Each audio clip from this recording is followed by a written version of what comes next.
Ana kaygısına ihtiyacım var. Deyin bu isteğimi menden anama. Felek sen ne gaddar imişsen, şikayet edeceğim senden anama. Ey Rabbim, yüreğim dözmür bu derde.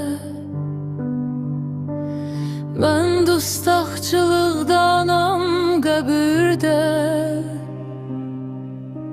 Ne deyirsən de, amma nə badə. Demə qəlbimdəki qəmdən anama. Fikir, dert, qəm yarır sinəmi. Derd məndən ötrümü yaranıb yeni. İhraş heç anam həyata gətirməzdi məni. Bəzən hirslənirəm hərdən anama. Elə bil alnıma ilk yazılan söz bir qazamat olub, bir də dərdə döz. Düz 20 ildir məndəki bu göz.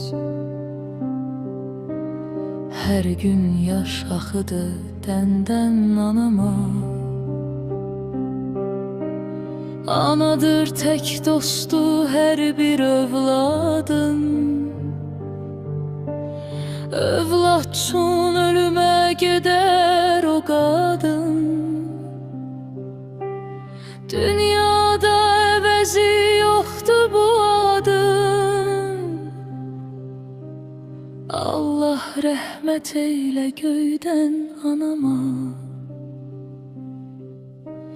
Allah rəhmət eylə göydən anama.